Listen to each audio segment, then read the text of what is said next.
നിങ്ങളുടെ favourite shows ഇനി ഒരിക്കലും മിസ്സാവില്ല. ഇപ്പോൾ C5-ലൂടെ കാണും നിങ്ങളുടെ ഫേവറേറ്റ് ഷോസ് തികച്ചും സൗജന്യമായി. നിനക്കൊരിക്കലും നെല്ലിശ്ശേരിയിൽ നിന്ന് പോകേണ്ടി വരില്ല. നന്ദന്റെ ഭാര്യയായി നീ നെല്ലിശ്ശേരിയിൽ തന്നെ ജീവിക്കും. അതിനു വേണ്ടതൊക്കെ അച്ഛൻ ചെയ്തോളാം. അച്ഛനെ കൊണ്ട് ഇനി എന്ത് ചെയ്യാൻ കഴിയും? നന്ദേട്ടൻ ചില തീരുമാനങ്ങളൊക്കെ എടുത്തു കഴിഞ്ഞു. എന്ത് തീരുമാനം? എന്നെ ഡിവോഴ്സ് ചെയ്യാനൊക്കെ നന്ദേട്ടൻ തീരുമാനിച്ചു കഴിഞ്ഞു. ഡിവോഴ്സ് പെറ്റീഷൻ എന്നോട് ഒപ്പിട്ട് കൊടുക്കാനാ നന്ദേട്ടൻ എന്നോട് പറഞ്ഞിരിക്കുന്നത്.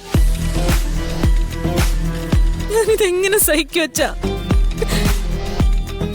ഇതൊന്നും എന്നെ ബാധിക്കുന്ന പ്രശ്നമേ അല്ല.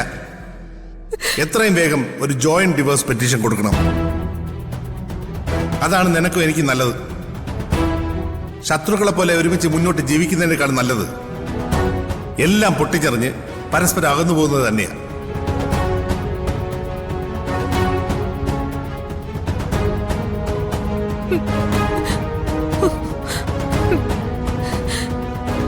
ഇനി എന്നെ നന്ദേട്ടൻ ഡിവോഴ്സിന് നിർബന്ധിച്ച ഞാൻ ഉറപ്പായിട്ട് ആത്മഹത്യ ചെയ്യും. എന്റെ മരണത്തിന് നന്ദേട്ടൻ മാത്രം ഉത്തരവാദിയെന്ന് ഞാൻ മരണക്കുറിപ്പിൽ എഴുതി വെക്കുകയും ചെയ്യും. അല്ലാതെ ഞാൻ വേറെ എന്ത് ചെയ്യച്ചാ? മോൾ അബദ്ധമൊന്നും കാണിക്കരുത്. എല്ലാ പ്രശ്നവും നമുക്ക് പരിഹരിക്കാം. എങ്ങനെ പരിഹരിക്കുന്ന അച്ഛൻ പറയുന്നത്? ഡിവോഴ്സ് പെറ്റീഷനിൽ ഞാൻ ഒപ്പിട്ട് കൊടുത്ത നന്ദേട്ടന് അത് കോടതി കൊടുക്കാവുന്നതേ ഉള്ളൂ. എന്നെ വേണ്ടെന്ന് പറഞ്ഞ സ്ഥലത്ത് എനിക്ക് എങ്ങനെ ജീവിക്കാൻ പറ്റും? ഇപ്പൊ തന്നെ എന്നെ ഈ ഹോസ്പിറ്റലിൽ കൊണ്ടിട്ടിട്ട് നന്ദേട്ടൻ പോയില്ലേ? ഏതെങ്കിലും ഒരു ഭർത്താവ് സ്വന്തം ഭാര്യയോട് ഇങ്ങനെ ചെയ്യോ? അച്ഛാ, ഈ വീടൊന്നും വിട്ടിട്ട് എനിക്ക് എങ്ങോട്ടും പോകാൻ വയ്യ. അതിനേക്കാൾ നല്ലത് ഞാൻ മരിക്കുന്നതാ. അങ്ങനെയൊന്നും ഇപ്പൊ ചിന്തിക്കണ്ട. അച്ഛൻ തന്നെ എല്ലാത്തിനും ഒരു പരിഹാരം ഉണ്ടാക്കാം.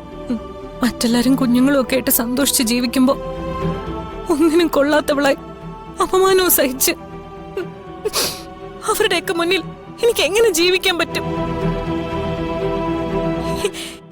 എനിക്ക് എന്റെ സങ്കടം പറയാൻ അച്ഛൻ മാത്രമേ ഉള്ളൂ. അച്ഛൻ എന്നെ രക്ഷിക്കണം. കാര്യങ്ങളൊക്കെ ഇത്ര വഷളായിരിക്കുകയാണെന്ന് ഞാൻ ഇപ്പോഴാ അറിഞ്ഞേ. മോള് വിഷമിക്കണ്ട. ഒരു കാര്യം അച്ഛൻ നിനക്ക് ഉറപ്പ് തരാം. നിനക്കൊരിക്കലും നെല്ലിശ്ശേരിയിൽ നിന്ന് പോകേണ്ടി വരില്ല. നന്ദന്റെ ഭാര്യയായി നീ നെല്ലിശ്ശേരിയിൽ തന്നെ ജീവിക്കും. അതിനു വേണ്ടതൊക്കെ അച്ഛൻ ചെയ്തോളാം. അച്ഛനെ കൊണ്ട് ഇനി എന്ത് ചെയ്യാൻ കഴിയും? ഡിവോഴ്സ് ചെയ്യാൻ നന്ദേട്ടൻ തീരുമാനിച്ച അതെങ്ങനെയാ മാറ്റാൻ പറ്റുന്നേ? പറ്റും. അച്ഛൻ അവന്റെ തീരുമാനം മാറ്റാൻ പറ്റും. അതിന് എന്റെ കയ്യിൽ ചില വഴികളുണ്ട്.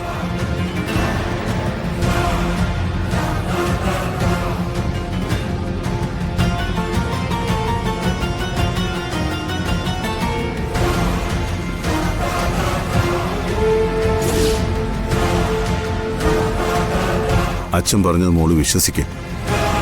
അവൻ നിന്നെ ഡിവോഴ്സ് ചെയ്യാൻ തീരുമാനിച്ചാൽ ഈ പറഞ്ഞതൊക്കെ അച്ഛൻ ചെയ്തിരിക്കും.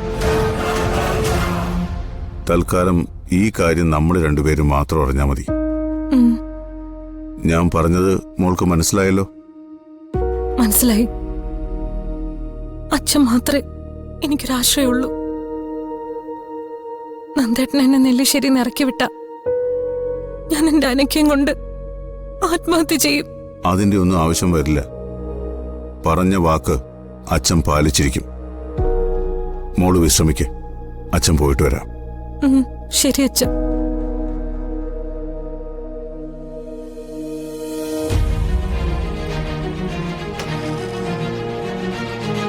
അച്ഛ, ഏട്ടത്തി എന്താ പറഞ്ഞു?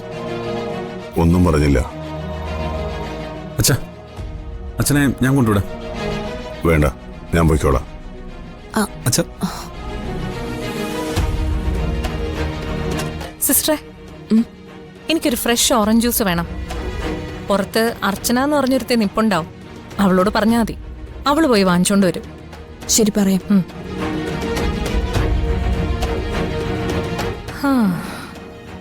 അച്ഛൻ പോയി സംസാരിക്കട്ടെ. ഇനി അയാൾ എന്നെ ഡിവോഴ്സ് ചെയ്യുന്നത് എനിക്കൊന്ന് കാണണം.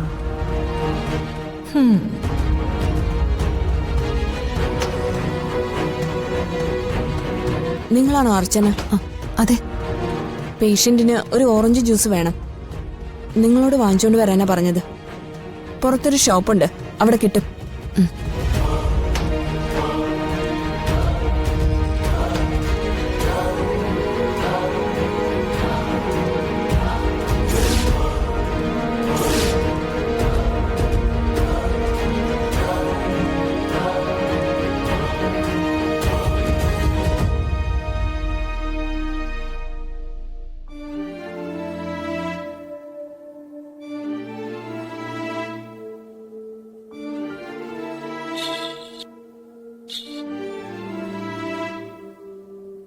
ഏട്ടത്തിക്ക് ഇപ്പൊ എങ്ങനെയുണ്ട്? റൂമിലേക്ക് മാറ്റിയോ? മാറ്റി. ചിലപ്പോ നാളെ രാവിലെ പോരാൻ പറ്റും. അടുത്ത ആരാ ഉള്ളത്? നന്ദേട്ടനാണോ? നന്ദേട്ടനെ മഷിയിട്ട് നോക്കിയിട്ട് പോലും അവിടെ ഒന്നും കണ്ടില്ല. വൈകുന്നേരത്താ ഇപ്പൊ വരാന്ന് പറഞ്ഞ് പോയതാ. ഇപ്പോ അടുത്തൊരു നേഴ്സുണ്ട്. അല്ല, തനിക്കെന്ത് തോന്നുന്നു? അവന്തി അടുത്ത് ശരിക്കും ആത്മഹത്യക്ക് ശ്രമിച്ചത് തന്നെയാണോ? അതോ? ഇതൊന്നും അല്ല സച്ചേട്ടാ. അവര് മനസ്സിൽ എന്തോ സീരിയസ് ആയിട്ടുള്ള ഒരു കാര്യം പ്ലാൻ ചെയ്യുന്നുണ്ട്. അതുകൊണ്ട് നമ്മളെ ആരെയും കാണാതെ അച്ഛനെ മാത്രം കാണണമെന്ന് അവര് പറഞ്ഞത്. ഏടത്തെ കണ്ടിട്ട് പുറത്തിറങ്ങിയത് മുതലേ അച്ഛനും ആകെ ഗൗരവത്തില. എന്തൊക്കെ ചോദിച്ചിട്ടും ഒന്നും പറയുന്നുമില്ല.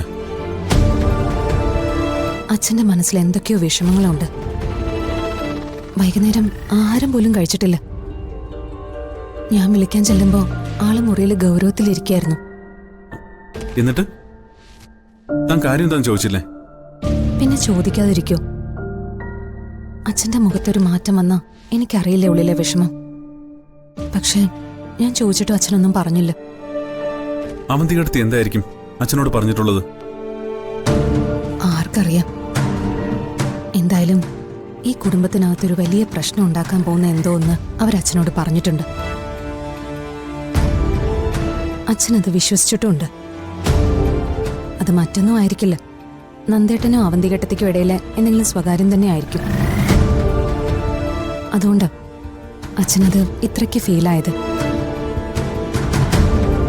അവരെന്തിനാ സൂയിസൈഡ് ചെയ്യാൻ ശ്രമിച്ചെന്ന് നന്ദേട്ടൻ അറിയില്ലേ? തന്നോട് നന്ദേട്ടൻ വല്ലതും സംസാരിച്ചോ? ഒന്നും സംസാരിച്ചില്ല. ഞാനെന്തെങ്കിലും ചോദിക്കുമെന്ന് വിചാരിച്ചായിരിക്കും എന്റെ അടുത്തുനിന്ന് മാറിക്കളഞ്ഞു.